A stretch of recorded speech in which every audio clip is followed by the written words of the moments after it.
Avant de plonger dans cette histoire incroyable, pensez à vous abonner à la chaîne et à activer la cloche. Ici, chaque récit a quelque chose à dire, et vous ne voudrez pas en manquer un seul. Un millionnaire a fait chanter un pauvre garçon pour l'humilier, mais s'est figé lorsqu'il a entendu le premier son.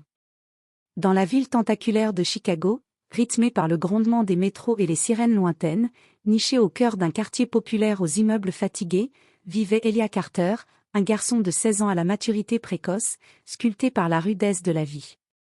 Les murs de son quartier étaient couverts de graffitis criant à la fois la colère, l'identité et la survie. Les rues sentaient le béton chaud en été, le sel et la solitude en hiver. Là, au milieu du vacarme et des rêves étouffés, Elia avançait chaque jour avec une discrétion presque sacrée, comme s'il ne voulait pas déranger la douleur ambiante. Orphelin de père depuis l'âge de 6 ans, Elia ne gardait que peu de souvenirs de lui, une voix grave qui lui chantait des berceuses, des mains calleuses qui lui apprenaient les accords de base sur une vieille guitare acoustique, et ce regard doux qui semblait dire « Même si le monde est dur, la musique est ton refuge ». Son père, Marcus Carter, était ouvrier sur les docks. Un accident brutal l'avait emporté un matin brumeux, laissant derrière lui une femme brisée et un enfant trop jeune pour comprendre ce qu'était vraiment la mort. Depuis ce jour, sa mère, Grace Carter, portait seule le poids du foyer. Femme digne, épuisée mais fière, elle nettoyait des bureaux à l'aube, servait des cafés dans un dîner le jour, et faisait des ménages le soir. Elle revenait souvent tard, les pieds gonflés, les mains rougies par les produits, mais jamais sans un sourire pour Elia. Elle croyait en lui, plus qu'en elle-même. Et lui, chaque note qu'il jouait était une façon de lui dire merci. Chaque chanson, un murmure pour alléger ses silences. Elia vivait dans un petit appartement au 4e étage d'un immeuble sans ascenseur. Les murs y étaient fins comme du papier, et les voisins bruyants, mais dans sa chambre minuscule, il avait aménagé un sanctuaire, quelques livres, des paroles de chansons écrites sur des feuilles froissées, et surtout, sa guitare. Cette guitare, c'était celle de son grand-père, un musicien de jazz qui jouait autrefois dans les clubs enfumés de Bronzeville. C'était un instrument marqué par le temps, le bois portait des cicatrices, les cordes grinçaient légèrement, mais dès qu'Elia posait ses doigts dessus, elle renaissait. Chaque jour après l'école, Elia se rendait dans les couloirs du métro. Il choisissait souvent la station Roosevelt, là où se croisaient les flux de travailleurs, d'étudiants, de rêveurs pressés. Il s'installait contre un pilier, ouvrait son étui, et commençait à jouer. Il ne jouait pas pour l'argent, bien qu'il en ait besoin, mais pour libérer quelque chose. Sa voix, chaude et sincère, portait la mémoire de son quartier, des enfants qui ne voyaient plus leur père rentrer, des mères épuisées, des promesses s'envoler. Il chantait les larmes silencieuses, les combats invisibles, et l'espoir têtu de ceux que la ville oubliait. Et parfois, même dans le tumulte du métro, des gens s'arrêtaient. Parfois une larme coulait, parfois une main déposait un billet froissé. Parfois même un enfant dansait. Mais surtout, Elia voyait quelque chose changer dans les yeux de ceux qui l'écoutaient, un éclat de lumière, fugitif mais réel.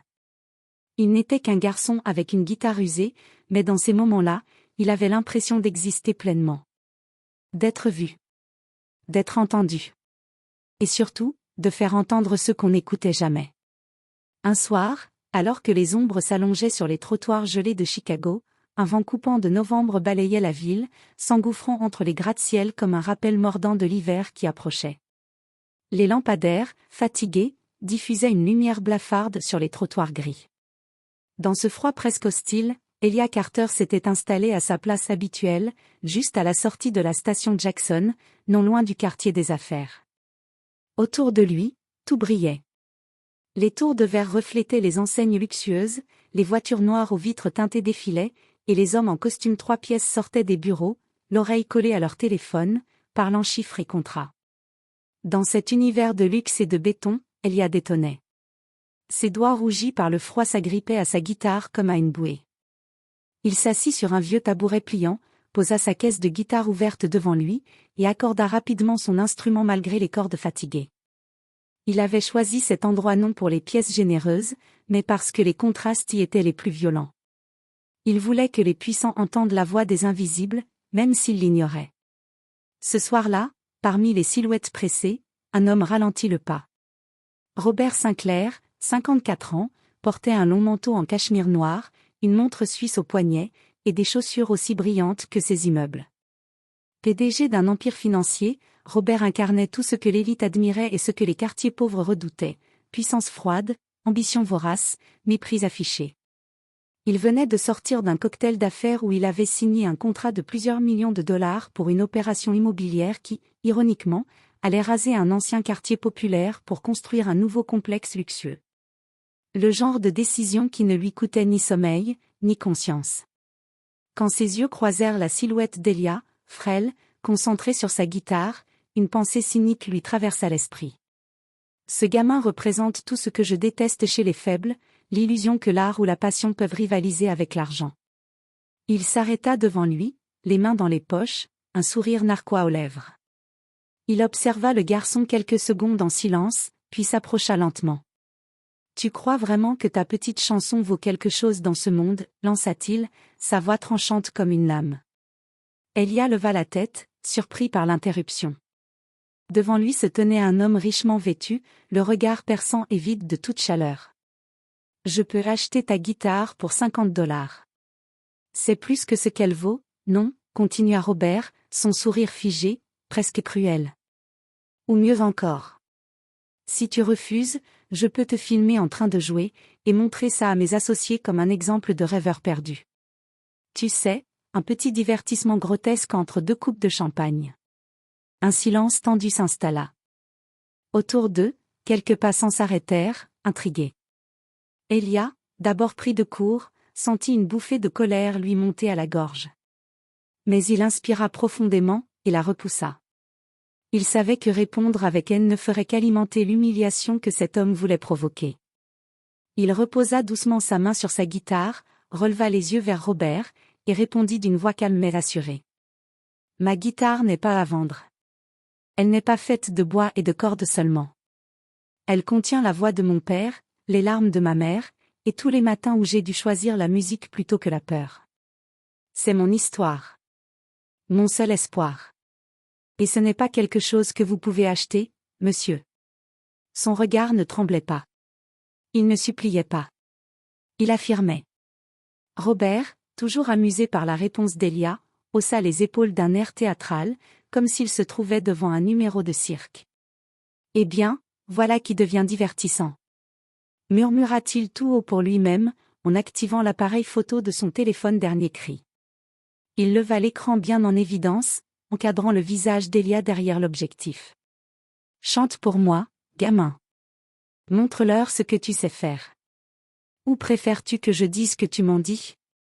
Autour d'eux, le froid semblait s'intensifier. Le vent sifflait entre les colonnes de béton et de verre, transportant les échos des klaxons et des voix pressées. Mais dans ce tumulte urbain, un silence menaçant s'abattit. Elia, lui, ne répondit pas. Il se contenta de fermer les yeux une seconde. Une respiration. Une seule.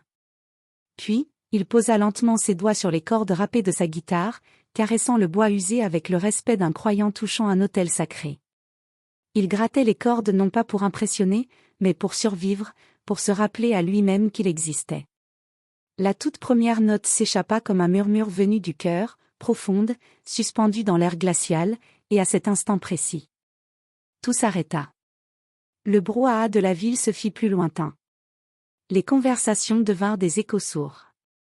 Même le vent sembla s'agenouiller. Puis la voix d'Elia s'éleva. Pas une voix parfaite, pas polie par les leçons d'un conservatoire ou les filtres d'un studio. Une voix vraie, marquée par les larmes qu'on ravale, par les nuits sans dîner, par les au revoir qu'on n'a jamais pu dire. Chaque mot, chaque note, vibrait d'une vérité nue, la pauvreté, l'amour, le manque, la lutte. Elia ne chantait pas pour divertir. Il témoignait. Elle faisait deux boulots pour garder les lumières allumées. Et je portais des chaussures qui ne m'allaient pas. Mais dans ses yeux je voyais un royaume. Où l'amour valait plus que tous les profits. Les passants commencèrent à ralentir. Un homme en costume s'arrêta net, sa mallette en main. Une femme en talons hauts, téléphone collé à l'oreille, baissa lentement le bras, bouche entr'ouverte. Un adolescent à capuche s'approcha, ses écouteurs enlevés pour entendre Elia de ses propres oreilles. Bientôt, une trentaine de personnes forma un demi-cercle. Certains se regardaient sans oser parler. D'autres laissaient couler des larmes, silencieuses. Ils ne savaient pas pourquoi, mais quelque chose, dans cette voix, les concernait tous. Et Robert? Il tenait toujours son téléphone, mais sa main tremblait légèrement. L'image à l'écran était floue. Il avait voulu enregistrer une moquerie, un moment viral à partager entre 2 verres de whisky. Mais ce qu'il filmait était trop pur. Trop fort. Trop dérangeant. Il sentit quelque chose se fissurer en lui, un morceau de ce mur qu'il avait érigé entre lui et le monde réel. Ce gamin qu'il pensait ridiculiser venait de lui renvoyer, comme un miroir brut, la vacuité de son existence dorée. Elia chantait sa vérité, mais elle semblait s'adresser à lui. À son vide. Il baissa lentement son téléphone, sans même s'en rendre compte. Dans sa gorge, une boule était montée, étrangère, indésirable. De la honte? De l'émotion? Du regret? Il ne savait pas. Mais il ne pouvait plus soutenir ce regard, ni cette voix. Il se sentit, petit. Autour de lui, personne ne parlait. Tout le monde écoutait. Et Elia, les yeux mi-clos, ne regardait personne. Il était ailleurs. En communion avec son père disparu, sa mère en lutte, son quartier oublié. Il chantait pour les absents. Pour les invisibles. Pour ceux qu'on ne filme jamais. Lorsque la dernière note s'éteignit, elle résonna comme un battement suspendu dans le silence. Une respiration collective semblait s'être arrêtée. Le vent lui-même s'était tu. Autour d'Elia, la foule demeura figée, comme si chacun redoutait qu'un mot, un geste, brise la magie fragile de ce moment suspendu. Puis, comme un murmure devenu marée, une ovation spontanée éclata. Des applaudissements sincères, profonds, parfois mêlés de larmes, s'élevèrent dans le froid de la nuit. Elia, les joues rougies par le vent et l'émotion, baissa doucement sa guitare, les yeux brillants mais calmes. Il ne fit pas de geste théâtral. Il ne remercia pas avec des mots. Il se contenta de sourire humblement, de poser une main sur son cœur et de saluer, tête baissée, comme on s'incline devant une vérité partagée. À ce moment précis, il n'était plus un adolescent pauvre jouant dans le métro. Il était un porte-voix, un témoin, un artiste. Dans la foule, un homme avait cessé d'applaudir. Il restait immobile, le regard vide et les bras le long du corps, Robert Sinclair. Il avait tout. Une fortune estimée à des centaines de millions, un empire financier, des propriétés dans 3 pays, un carnet d'adresses jalousées. Et pourtant, à cet instant, il se sentait pauvre. Non pas d'argent, mais de sens. Ce gamin venait, avec quelques accords et des paroles simples, de démolir le mur de son arrogance. Une chanson avait suffi pour réveiller en lui une gêne enfouie, un malaise ancien qu'il avait appris à faire taire sous les chiffres et le pouvoir. Il se retourna et s'éloigna en silence, les mains enfoncées dans ses poches, son téléphone toujours dans la main, écran noir. Quelques minutes plus tard, alors que la foule se dispersait lentement, un homme s'approcha d'Elia. Il portait une écharpe de laine, un carnet en cuir sous le bras et un regard perçant. « Salut, je m'appelle Mark Thompson. Je suis producteur chez Liberty Sound Records. Et je crois que ce que tu viens de faire, c'est l'une des choses les plus vraies que j'ai jamais entendues. » Elia resta silencieux un instant, méfiant. Des gens avaient déjà promis beaucoup, pour disparaître ensuite. Mark, devinant l'hésitation, sortit une carte professionnelle. « Je ne veux rien te voler. Je veux juste t'aider à faire entendre ça. Pas à le formater. Pas à le vendre. À le partager. Ton histoire, ta voix, elle mérite d'être entendue. Par le monde entier. » Et ainsi débuta un tournant. En quelques semaines, Elia enregistra son premier album en studio, avec des musiciens qui, comme lui, venaient de la rue, des foyers, des marges. Le titre ? Relight, lumière brute. Les médias s'emparèrent de son histoire, un jeune prodige des rues de Chicago, titra Rolling Stone. Une voix pour les oubliés, écrivit le New York Times. Son premier single, Home Without Walls, devint un hymne pour les jeunes issus des quartiers oubliés du pays. Des professeurs l'utilisaient en classe. Des mères seules l'écoutaient dans leur voiture en silence. Et Robert ? Il suivit tout, dans l'ombre. Chaque passage radio. Chaque interview. Chaque clip. Ce garçon qu'il avait voulu humilier était en train de devenir un symbole national de résilience. Une nuit, incapable de se regarder dans un miroir, Robert écrivit une lettre. Pas un message froid dicté par un assistant. Une lettre à la main. 3 pages, tremblantes. Elia. Ce soir-là, j'ai cru que j'étais supérieure parce que j'étais riche. En réalité, j'étais pauvre d'âme. Ta musique m'a remis face à un homme que je fuyais depuis des années, moi-même. J'aimerais te rencontrer. Pas pour réparer. Pour apprendre. Et si tu me le permets, j'aimerais mettre mes ressources au service de ceux que j'ai ignorés si longtemps. Quelques jours plus tard, Elia accepta la rencontre. Non par naïveté, mais par choix de pardon. Ensemble, ils créèrent The Carter Fund, une fondation pour financer des instruments, des studios communautaires et des bourses pour les jeunes musiciens issus de milieux défavorisés. Robert n'y mit jamais son nom. Il préféra rester dans l'ombre, pour une fois. Elia, lui, devint bien plus qu'un chanteur. Il devint un phare, une voix qui traversait les murs sociaux et raciaux. Un rappel que la dignité humaine ne dépend ni du costume qu'on porte, ni du quartier où l'on est né. Que parfois, une seule chanson peut réparer ce que l'argent ne pourra jamais racheter.